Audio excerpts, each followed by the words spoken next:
right now on Higher Journeys with Alexis Brooks. Welcome back, everyone, to another episode of Higher Journeys. And of course, if it's your first time here, welcome. The interview that you're about to hear is a very special one for me, and I know it will be for you as well. This is obviously a very timely one, and you're soon going to find out why. If you are familiar with what I like to call channeled wisdom of Bashar, you will undoubtedly know my next guest. His name is Darryl Anka, and he has been channeling Bashar for nearly 40 years, about 37 years. First of all, I've had the pleasure of knowing Darryl for quite a few years now, and recently I had a chance to have a glimpse of a channeling that he did back in early December, and that date's going to be very important for you, and you'll soon find out why. And what I heard was stunning.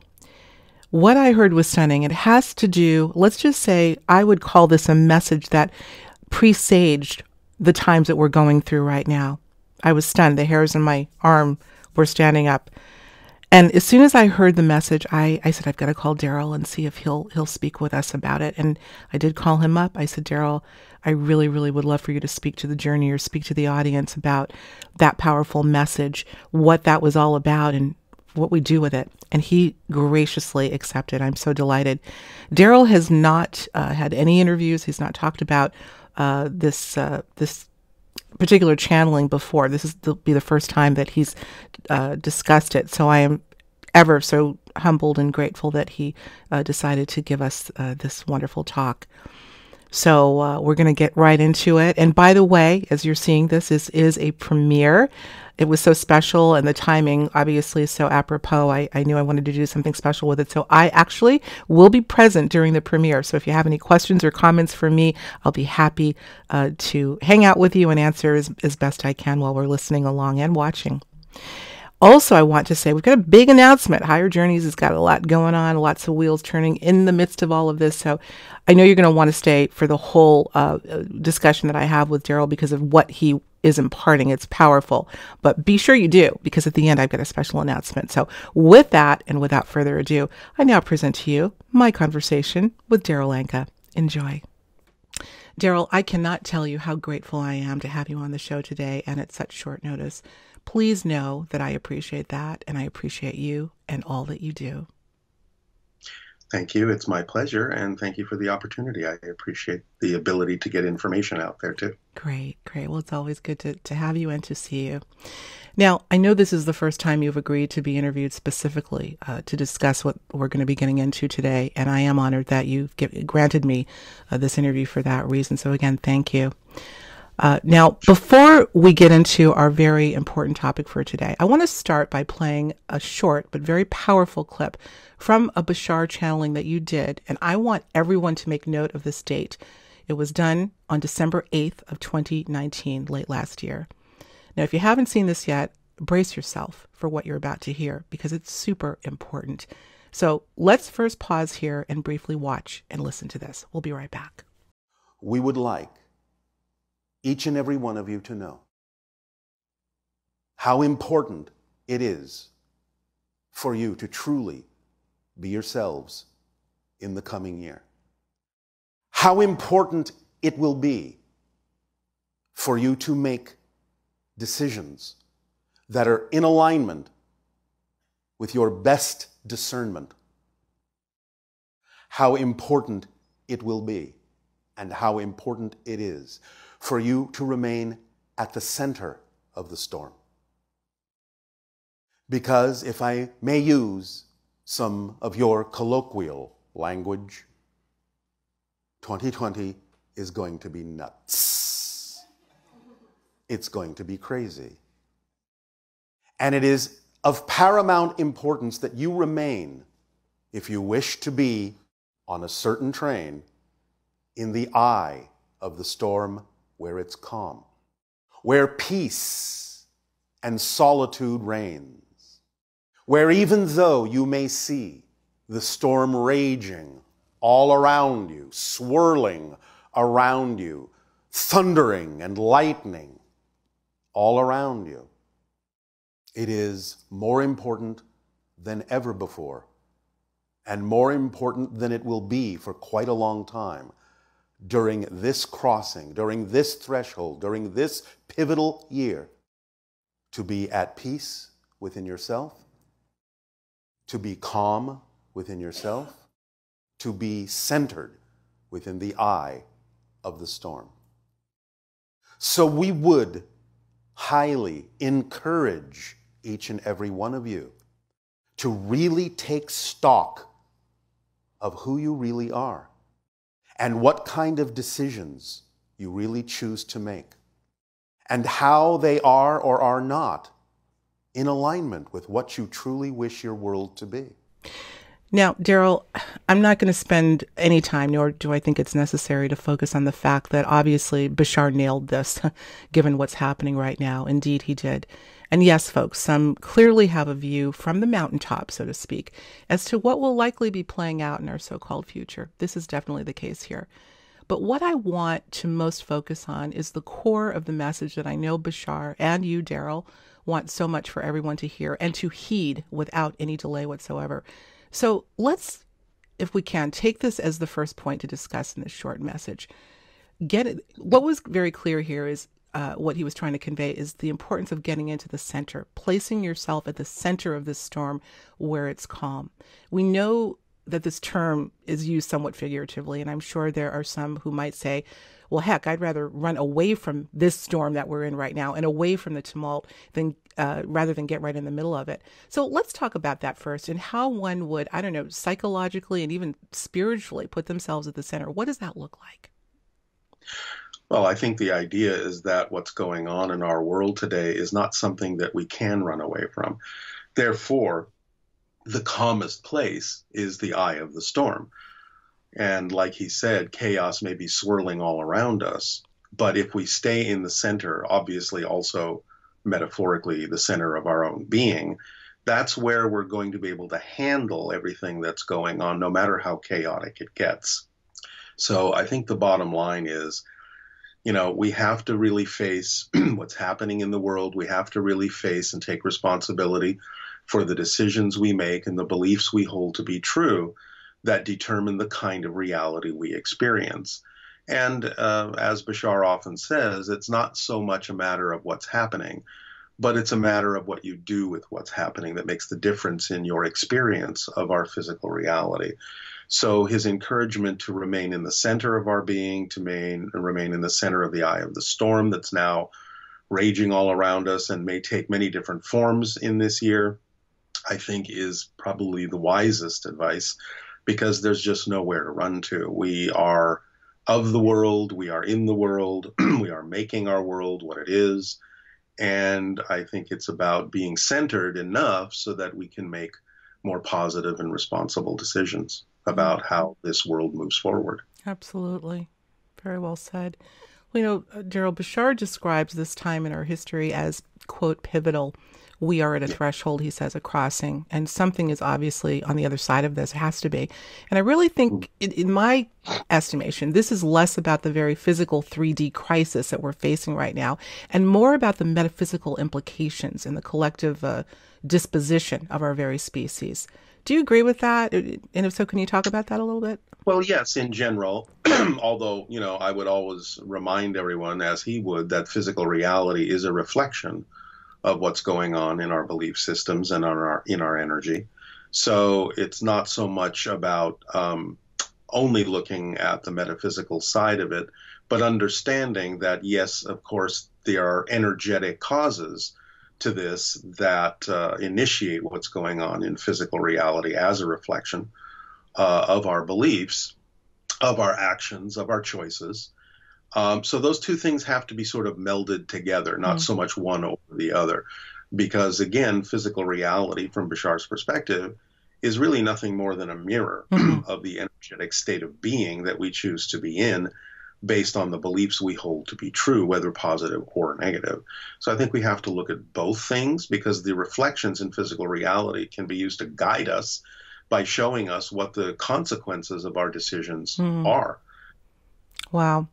The word choose is what stands out for me. Look, we've got so many people, everybody, particularly in our space right now, is on the pulpit, so to speak, talking about what this is, what this isn't, how to deal with it. And the word choice is a very interesting word right now. Some feel, Darryl, that at a very, very deep and unconscious level, that we collectively created this scenario for a myriad of reasons. We chose it.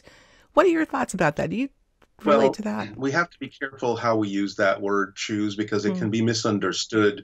Some people might think that when they hear us say, we chose this, that we did that intentionally, like, oh, we wanted this. Right. No, that's not what choice means. What choice means in this context is that whatever it is we truly believe to be true, and that also goes with what we are afraid is true, is going to have a reflective consequence in physical reality. So the idea of choice is, and this can be unconscious, it doesn't have to be conscious, we might be unconsciously choosing to buy into things that are out of alignment with who we truly are or who we prefer to be. And it's those choices to hold on to things that are out of alignment with us that cause the consequence. It's not necessarily saying that we specifically chose this particular reflection, but if we choose beliefs that are out of alignment, choose beliefs that are negative in energy, then these kinds of things are going to be the consequences of those choices. It's not the specific reflection that we necessarily choose, although we can, but it's more about the belief systems that we choose to hold on to that don't serve us, that cause consequences that then can be used to guide us, to make us realize that we are, in fact, maybe unconsciously holding on to fear-based beliefs that cause these kinds of reflections to happen. And that can happen in a number of ways. So it's not about specifically choosing the reflection, but it is about choosing to hold on to beliefs that don't work for us, that are fear-based and negative. Right. And I would think that now more than ever, this is a time we're going to be challenged to look at those belief systems and shift where necessary. I mean, this is a good time maybe to bring up. You also mentioned, or I'm sorry, Bashar also mentions in this short clip, this idea of discernment. When we think of discernment within the context of what we're now being asked to do, be responsible in keeping ourselves healthy, social distancing, et al., knowing when to pull back from large groups, etc. Yes, that's using discernment. But I have a feeling that Bashar meant something not different, but even more expansive in this case, something that has much larger implications. Is that correct? Yeah, he means something deeper. He means discernment within ourselves. He means honest self-investigation, so that we are honest about knowing the difference between what is truly representative of our excitement and what might actually be more representative of our anxieties or our fears. Because a lot of times people will gloss those things over. They will say, oh, this is my passion, this is my excitement, when in fact what they're doing is acting out of anxiety and fear, but they don't want to face that. So this takes honest self-investigation, because we do, when we're clear with ourselves, when we're honest with ourselves, we do know the difference between the vibration of excitement and the vibration of anxiety. So we have to get denial out of the way. We have to be willing to look deeper within ourselves to find out what we do believe to be true, because as I said, often that can be an unconscious belief. Only by bringing it into the light of our consciousness can we have the ability to truly understand what the belief is telling us and to be able to let it go if it's something that's not in alignment. It really, from Bashar's perspective, actually comes down to the very ancient idea of just know thyself. We have to be willing to be transparent to ourselves and not compartmentalize our fear-based belief systems and ignore them or gloss them over, because really we can't change what we're not willing to be responsible for owning. Right. Okay. So the word that I picked out of this last thing that you said is anxiety. The things choosing choosing, you want to maybe we want to use another word, but anxiety being at the forefront, or being pushed to do things out of anxiety versus passion. Right. But now that anxiety is on steroids, forgive the term, because of what we're looking at. So there's somewhat of a paradox here. I don't know how do we unravel that?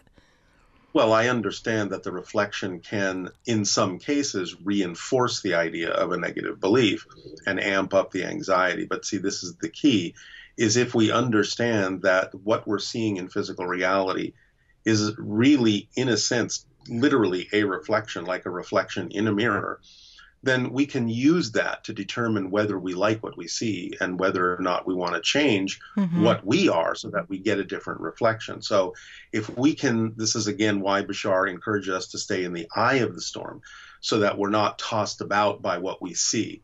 Because again, if that's just a reflection of our state of being, then it can be used, if we're calm, as a guiding mechanism to let us know that this is not the direction we prefer to go. And therefore, what do we have to change within ourselves in order to get a different reflection? Because we can use anything positively or negatively. That's right. It doesn't really matter how things look in that sense traditionally. Nothing has built-in meaning, according to Bashar. We're the ones that supply meaning to what's happening.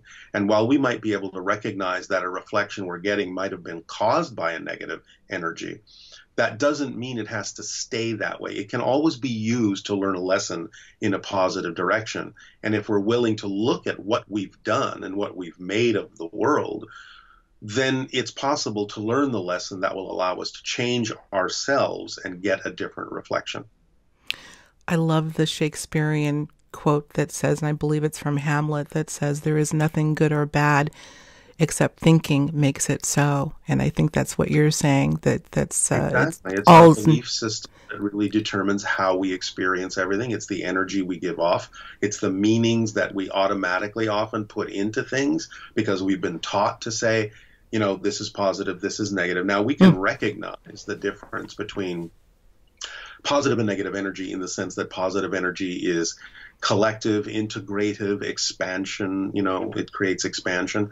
Whereas negative energy, and I'm just talking mechanically here, this is not a value judgment of good or bad. Negative energy is simply that which disconnects, which segregates, which separates, which lowers energy, lowers frequency, so to speak.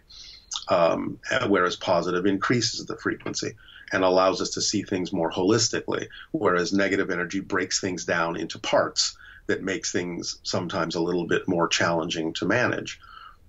So the idea is to understand that you can use a negative mechanism for positive reasons.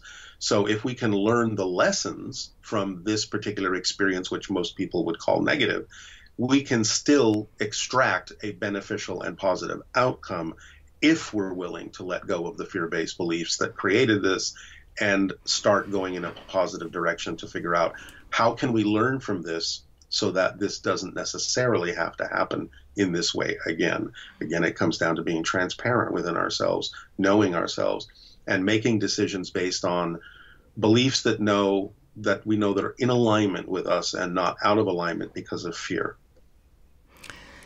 The thing that, again, I keep hearing paradox in my head over and over again. Yeah.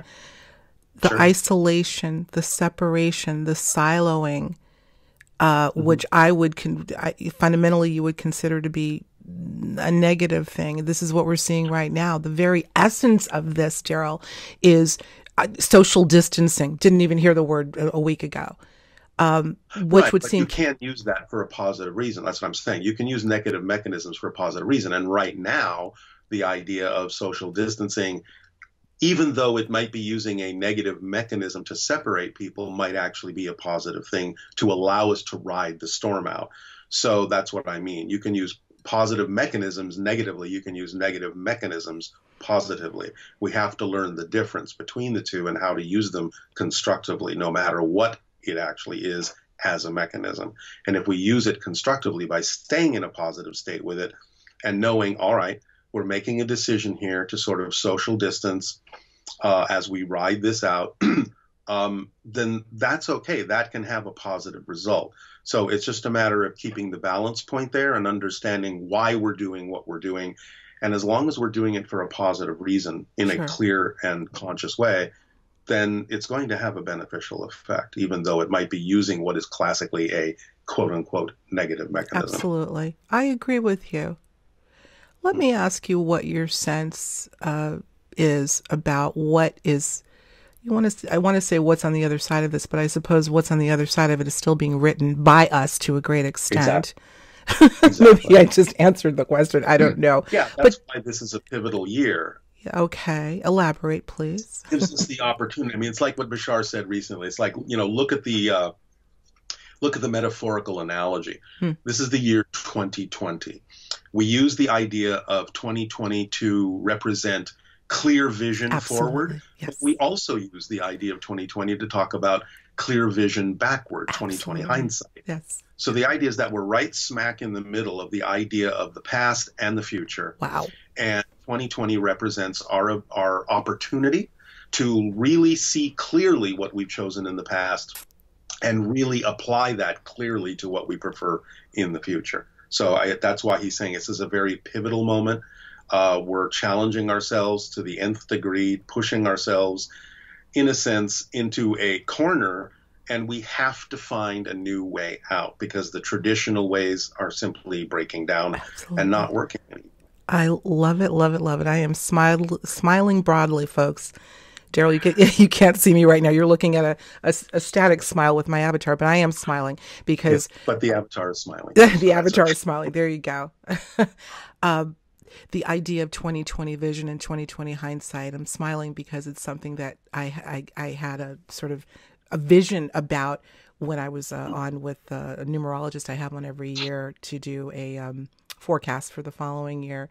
And we did it at the end of December. And the first thing that came to mind was both 2020 vision and hindsight is 2020. And how beautifully put that was, Darryl. How beautifully put. And how metaphorical and powerful we find ourselves right smack in the middle of that and having the opportunity to have vision based on hindsight to go forward. So, yeah. Right. Okay. We have to learn. We have to learn from what we've chosen before so that we can make different choices if we need to. Absolutely. And we will, for sure. Let's bring this in. Some will. Yes, absolutely. Let me bring this in at this point. I want to get your weigh in on this. Many, I'm sure you are as well, are aware that this past January, the 12th of January to be exact, there was this rare cosmic conjunction. Specifically, this was a Saturn-Pluto conjunction, very rare event that many interpreted as a sort of activation of this planet and an activation or upgrade of ourselves. Would it be fair to say, from your perspective, and that of Bashar actually, that this conjunction is directly connected to the so-called, and I want to stress so-called, crisis that we're going through in this very tangible way? Is it connected, do you think, to the conjunction? Well, everything is a reflection of what's going on in our consciousness.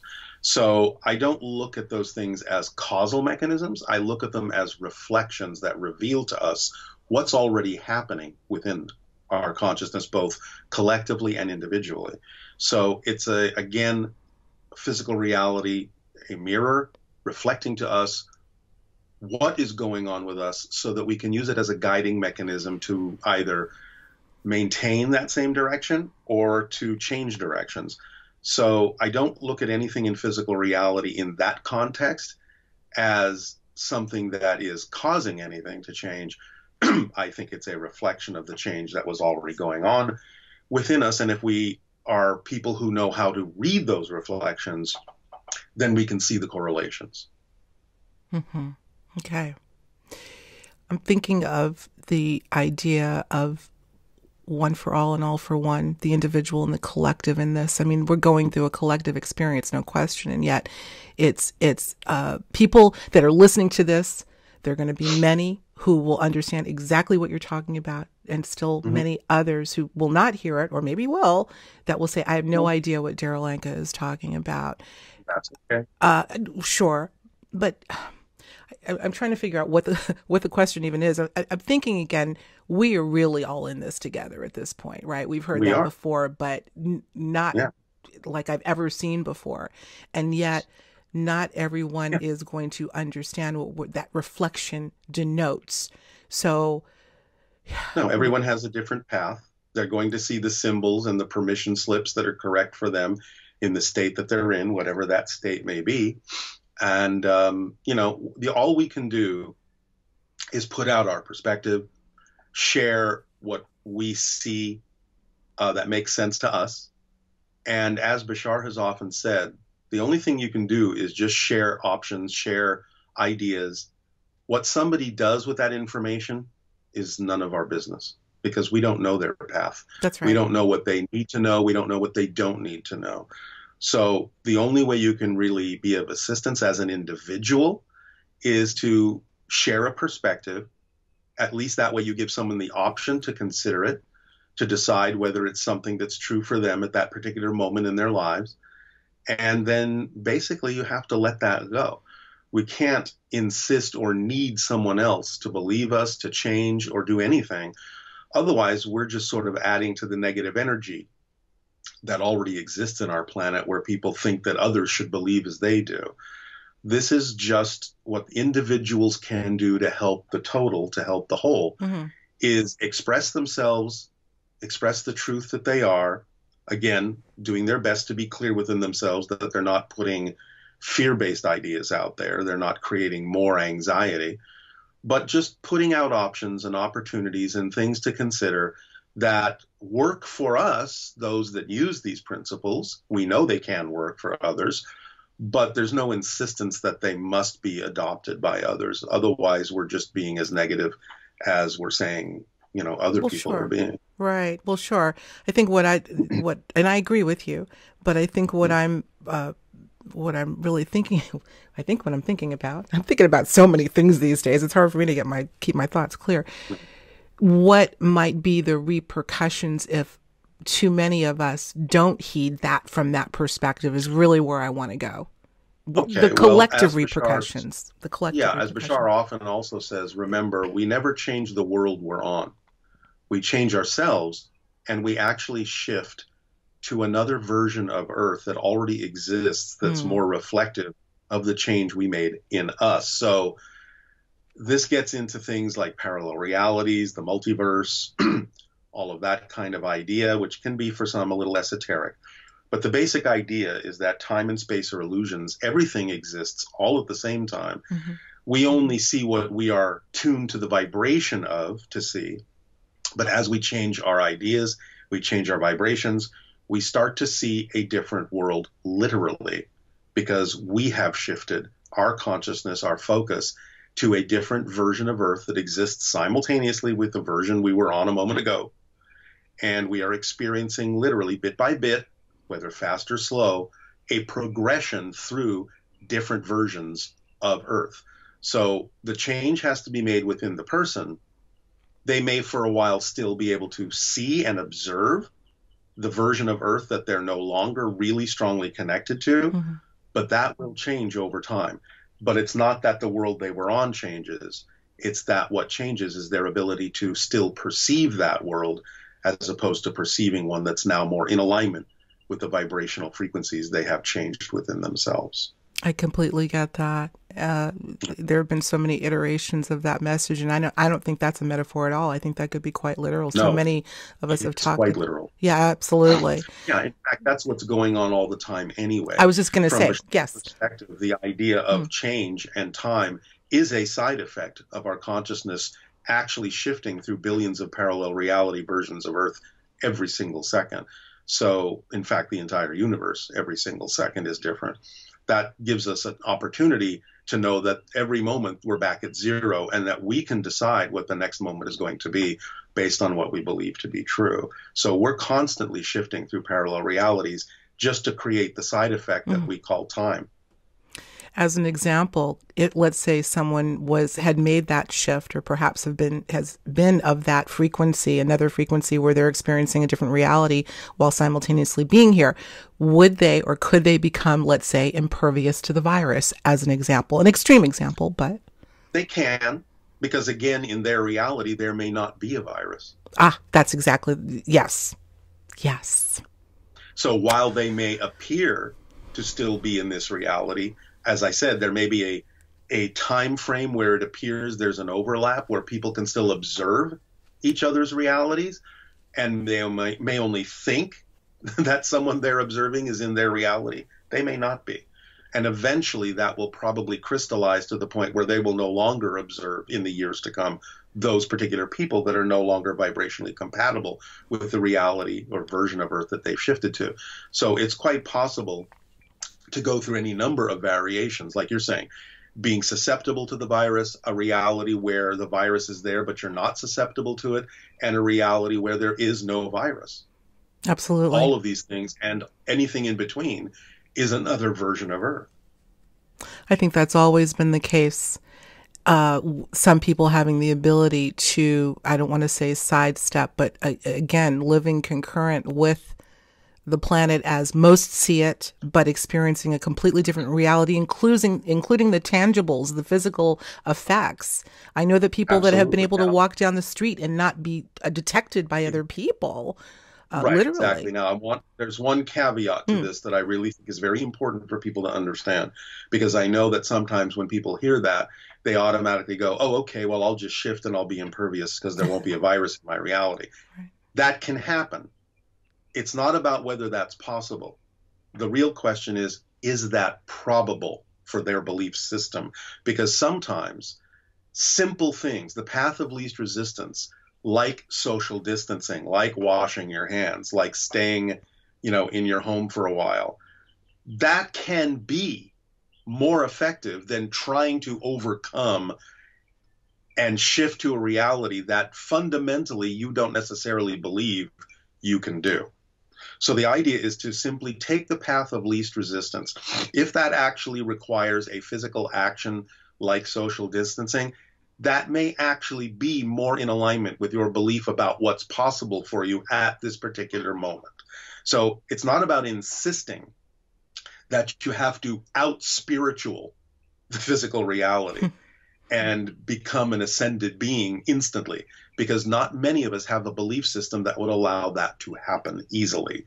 But it's a process. And while you're working on that process, whether it's fast or slow, it's always wise to also understand that synchronicity brings you sometimes the path of least resistance that can seem very simplistic and doesn't seem to be connected to the idea of advancing your spirituality, but may in fact be the most spiritual thing you can do, is just pay attention to the simple things you can do that also put you in the state that you prefer to be in. And so suggestions like social distancing and washing your hands may actually sometimes be the most spiritual thing you can do, because you're honoring your belief system about what will work for you at this particular moment. It's not about denying the physical answers or physical solutions. It's about working with all of the solutions at the same time and just choosing the path of least resistance for what is most likely to be probable in your belief system. This is why I said earlier, it's really about knowing yourself and really being honest about what you believe to be true. Because if there's a hint of a negative and fear-based belief system within you about the idea that you may not really be ready to shift to a reality in which there's no virus, that's going to be something that will not necessarily work for you right now. So do the things that you know in your belief system probably will work for you. And that would just be an easier path to take for the moment while you're working on transcending into another reality as well. That's great advice, Darryl. Thank you so much. Sure. Again, looking at, we're using the term social distancing. Some people quarantining themselves. The no more sports, not by choice, but that's what's happened. It's a different time. It's a different time. But this is a point I want to make, and it's almost certainly a different time to say the least. Look at the opportunity that has presented itself just in that. Never a better time to sit in solitude and quietude. Never a better time to know or get to know thyself. All of those things that otherwise we'd be chasing something else. Now, I know people still have to work. They still have to do whatever it is they do. But, sure. Right? But then we take advantage of the systems that we've already set up, like this, like the internet. So business may be changing into a more virtual form overall. It may go back somewhat to the way it was when this is passed. But again, like you're saying, it's not only an opportunity for inner investigation, but it's also an opportunity to start looking around and going, maybe we could do things a little bit easier this way or that way. Maybe this opens up another additional way to do things that help streamline businesses and social events and things like that. And people come up with all sorts of new ideas because now they have to. So, we could come out the other end of this with some very interesting differences to how society operates, how things might be able to be done a little bit more efficiently, more positively, how we can reach out and support each other in very different ways. So, you know, there are many ways that we can take advantage and learn lessons from this that can, you know, augment our society in positive ways. In positive ways. Beautiful. Again, I'm smiling broadly, guys. I really am. Well, you hit one of the last main points I wanted to make, or questions I wanted to ask you, in terms of returning. You know, well, I'm sure there are a lot of people waiting for things to get back to, quote, normal. And yet I have a funny feeling we're dealing with a new normal, a new way of life.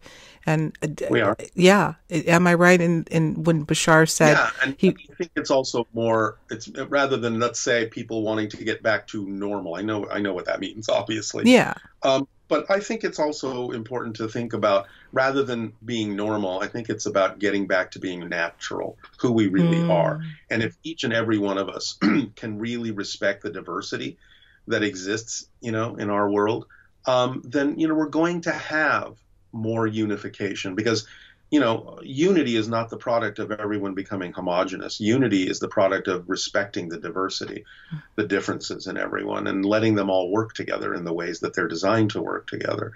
So, you know, I think this gives us an opportunity to be a little bit more in touch with the collective, because this is a global experience. yes, But at the same time, it's an opportunity for each individual to stand out, be a part of this, to shine, to help, to, you know, submit new perspectives, new ideas about how things can be done, and make changes, make decisions, have discernment.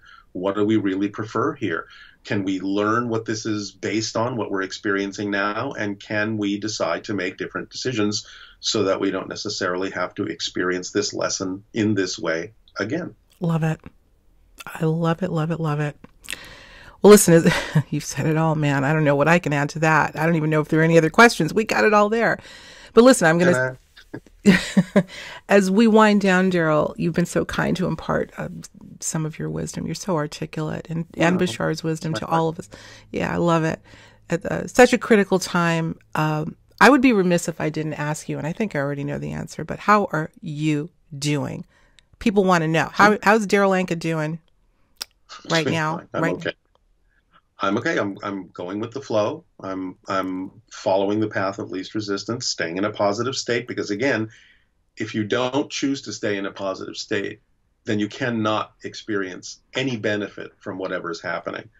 You can't even think of things that could be inspirational, that could open up new insights and new ideas. You have to stay in a positive state, because that's what allows you to be on the same level as new ideas, inspirational thoughts that are of a higher frequency.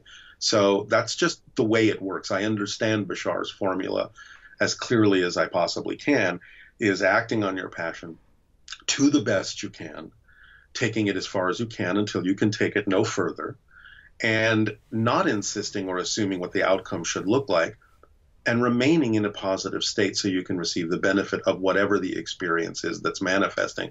So even if something manifests that you objectively don't prefer, it's got to be there for a reason you can use in a positive way. And if you stay in the positive state, you will figure out how something you don't prefer can serve you. Because if nothing else, it can be as simple as manifesting something that you objectively don't prefer, so that you can see by comparison to that more clearly what you do prefer instead. And that's a preferable way to use what you don't prefer. And when you stay in that positive state and use it that way, then usually what you don't prefer goes away because you've used it up. The only reason things that you don't prefer stick around is because you refuse to believe that they don't, you know, that they belong in your life. They've got to be there for a reason. It's about using them in a way that works for you. And that's why Bashar often says, it's not so much that it matters what happens, it only really matters what you do with what happens that makes the difference in your experience of reality. Nothing else. This is just physics. This is just physics. What you put out is what you get back. What you put out is what you get back. Yeah. Well, listen, Darryl, going to thank you again. You're not going to go anywhere for a little while. We're going to talk about why in a minute. But before we do, everyone is going to want to know where they can get a hold of the full Bashar channeling. We just gave you a little bit of a clip that was recorded back in December. Can you tell us where folks can get it so we can send them right over there? Absolutely. Please go, if you want to know any more about Bashar's information, to bashar.org, BASHAR.org. bashar.org. There's a lot of information there, a whole bunch of events that have been recorded that are available to the public there. So please check it out.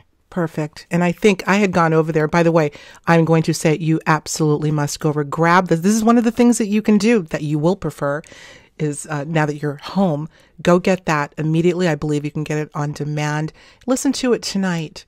Take it in, and you'll want to listen to it again and again. So we're going to get the link. I can navigate people, Darryl, directly to that particular channeling. And of course, you can peruse the rest of the site. There's so much content there. Of course. And a special announcement very soon, probably within the next couple of weeks, we have created a new Bashar book that will be available through the site. It is called The Masters of Limitation and E.T.'s Observations of Earth. And this was actually dictated by Bashar. It's a channeled book. So I think it'll be very exciting now to offer this to the public. So within a couple of weeks, please visit the site. Keep looking for that book. Bookmark it, everybody. And by the way, Darryl, I think I'm going to put that. Well, I'm going to put the bashar.org link on my website, which is higherjourneys.com as well, so we can drive people there through several different channels to Bashar. Thank you. All right. Well, listen, folks. Now it's time for me to let you all know out there, the journeyers, whom I love so much, that after months of planning and preparation, Higher Journeys has officially launched its own Patreon platform. Woohoo! Listen, I have to tell you, we had this date on the calendar, the date that you're hearing this, for months as our launch date. Obviously, having no idea that we'd be dealing with such a crisis at this time. And I had been thinking about postponing the announcement to you all, and even thought about holding off on doing a Patreon altogether. But after some careful consideration, some meditation, some contemplation, and a nudge from some of my colleagues and dear friends, and the fact that we created the Higher Journeys Patreon page for you, to bring you even more resources and content that you can truly use in your own journey, especially at this time, we decided to forge ahead with our Patreon. So I am delighted to let you know that we are live and ready to go. So here's what you do. Simply head on over to patreon.com/Higher Journeys and see what we've got cooking. And believe me, it's a lot. Again, we've designed the offerings, what they call membership tiers, in a very unique way. And the deliverables are probably not what you might normally find on some Patreon platforms. We really wanted to think out of the box, and again, with you in mind for this. So everyone, given what we're going through right now, and after listening to Darryl's incredible message, what we will likely to continue to journey through for some time, rest assured, what's happening now, we'll be changing and tweaking the offerings to meet the needs of the day, of the time, of the moment for all of you.